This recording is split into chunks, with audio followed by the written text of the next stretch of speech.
Bonjour chers élèves, aujourd'hui on a un menu assez varié et complet. En manchette cette semaine, un message de notre directrice d'établissement Annie Larouche, suivi d'un message de notre comité vert. Il va aussi avoir un message de notre bibliothèque, un message d'Isabelle Savaria, un message de ma collègue Ariane Chrétien-Boucher, un autre message concernant le voyage à Toronto, et on finit ça avec une bonne nouvelle concernant notre équipe de basketball Benjamin D4. Bonjour chers élèves. Toute l'équipe école se joint à moi pour vous souhaiter une bonne année 2026. Que cette année soit remplie de réussites, de défis stimulants puis de beaux moments, surtout à l'école. Cette nouvelle année amène une nouvelle directive dans les écoles du Québec sur le vouvoiement. Vous en avez sûrement déjà entendu parler. Donc, dorénavant, le vouvoiement est exigé lorsque vous vous adressez aux adultes de l'école, ainsi que les noms madame et monsieur dans la formulation de vos demandes. Ces formules de politesse sont déjà utilisées par une grande majorité d'élèves, donc j'estime que ce ne sera pas trop difficile à appliquer là, pour la majorité d'entre vous. J'en profite également pour vous rappeler que l'utilisation du cellulaire n'est pas permise ni à l'intérieur de l'école ni sur le terrain durant toute la journée. Puis même après le son de cloche du dernier cours, ce n'est pas permis d'utiliser votre cellulaire, c'est vraiment en tout temps. Je compte sur votre collaboration pour respecter cette règle importante. Je dois toutefois mentionner que la grande majorité d'entre vous avez su vous adapter facilement depuis le début de l'année. Je vous en félicite parce que je suis très, très fière des efforts que vous avez faits là, afin de respecter cette nouvelle règle. Un autre appel concernant le code vestimentaire qui doit être respecté en tout temps.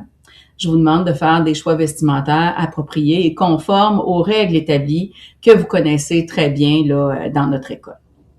En terminant, je vous mentionne qu'il est maintenant possible d'emprunter des jeux sur l'heure du dîner les mardis, mercredis, jeudis au magasin des Bons Coups à la cafétéria. Je vous encourage à profiter de ce service afin de vous aider à vous occuper sur les heures de dîner. Je vous remercie de votre attention, bien sûr de votre collaboration et je vous souhaite une très belle fin de journée. Merci. Stop! Qu'est-ce que tu fais? Mais je fais juste jeter mes déchets dans la poubelle. Avec tes 6-7 ustensiles dedans?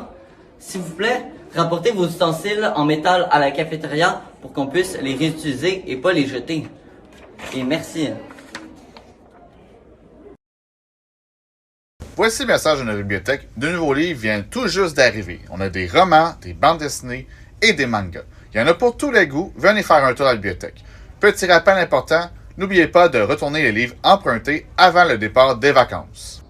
Hey David, sais-tu qu'est-ce qu'il y a le 15 janvier? Non. Une vente de popcorn. 2 piastres de popcorn dans la cafétéria à l'heure du dîner. Merci. Ben voyons donc, c'est le fun ça. Ça va être malade. L'équipe de flag football féminine est à la recherche de nouvelles joueuses. Alors, c'est en secondaire 4, en secondaire 5, tu as envie de participer à un nouveau sport. Alors, viens nous voir à la vie étudiante au B205 pour t'inscrire. Voici un message concernant le voyage à Toronto. Pour tous les élèves de première secondaire qui sont inscrits au voyage, il y aura une rencontre obligatoire le 28 janvier sur l'heure du dîner de 10h45 à 11h20 au local M202. M202. Vous pouvez apporter votre lunch lors de cette rencontre. Félicitations à notre équipe de basketball Benjamin qui a remporté le tournoi des Lynx au Cégep Édouard-Montpetit en fin de semaine. Elle s'est méritée la bannière des champions dans la catégorie Benjamin Division 4. Bravo, le Noir et Or!